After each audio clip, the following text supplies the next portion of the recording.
the essential event of 24, 25 December goes like this, right? And this is the famous Luke chapter 2, verse 14, right? There were these shepherds abiding in the field, keeping watch over their flocks. And what did they hear?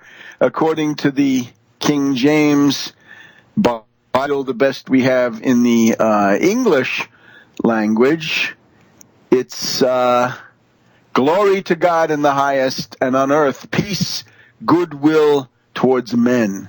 Peace. Then the Catholic one, the Douay Rheims Confraternity Bible, glory to God in the highest, and on earth peace to men of goodwill. And we also have a very interesting one, the Aramaic Bible, right? In plain English, glory to God in heaven, and upon earth peace, good news to the children of men.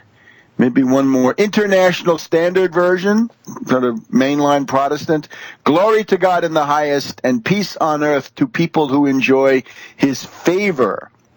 King James 2000. Glory to God in the highest, and on earth peace, goodwill towards men. You get the idea. Peace, the Prince of Peace. So do something for peace. And here's my proposal.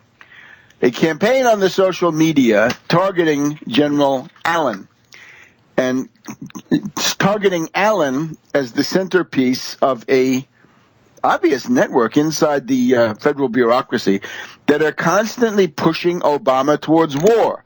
Obama, God knows, is bad enough. He's got his problems. We know them. But the power of the institutions has blunted many of Obama's worst thrusts and actually made him appear increasingly over the past year as a lesser evil, less of a warmonger than those who are attacking him. Of course, on economics, he's still a Wall Street puppet, as we saw this past week, right? He allowed that provision on the FDIC bailouts of derivatives banks.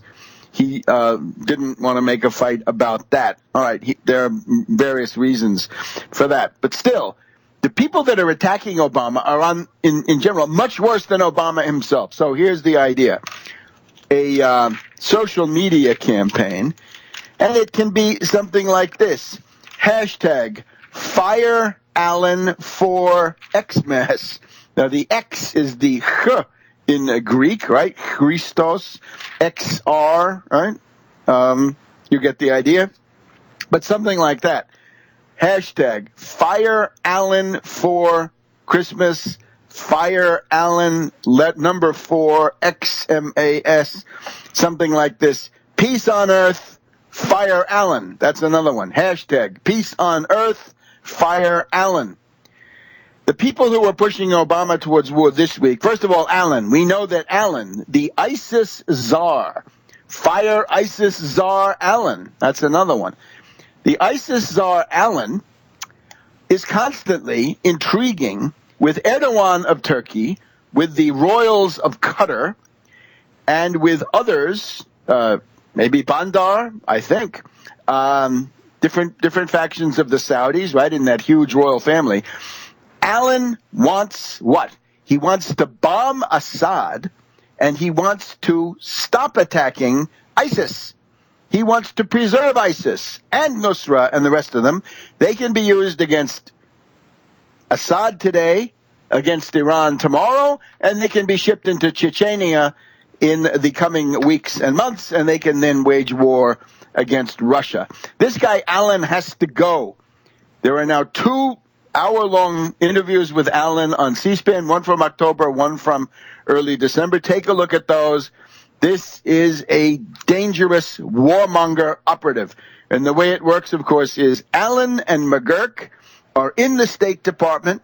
They increasingly dominate what the State Department does vis-a-vis the Middle East.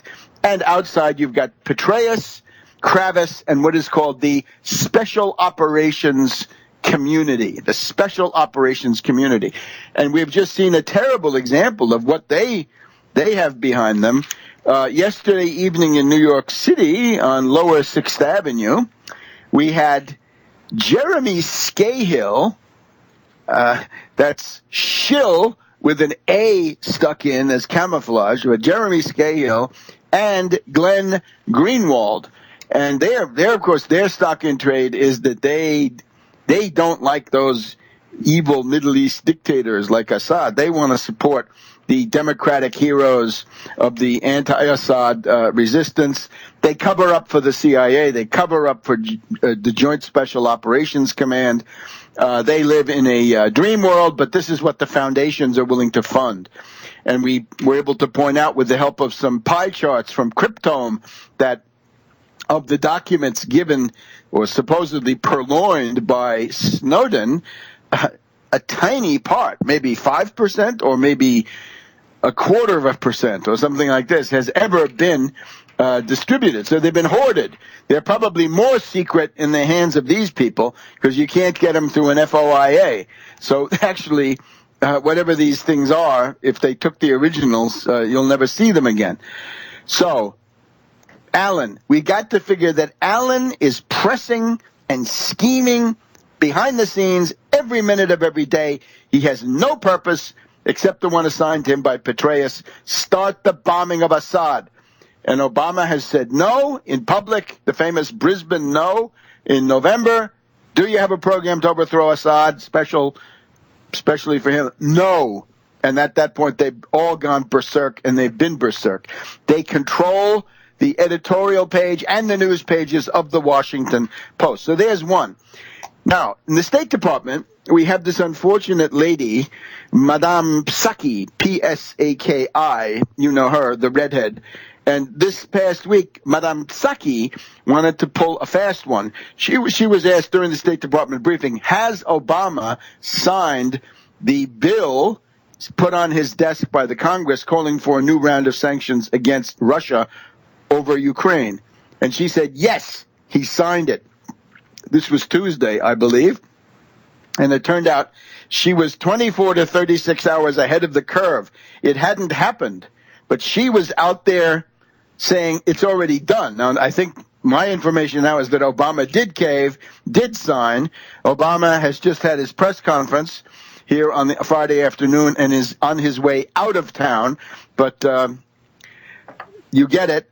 He was pushed into this corner, I would say, by somebody like Psaki. Now, he could have used a pocket veto, right? In other words, if Congress leaves town, they're no longer in session, then you simply you don't sign it. And of course, the Supreme Court, the Rats Cabal now would argue there's no such thing as a congressional recess. There's no pocket veto because they're always in session. No.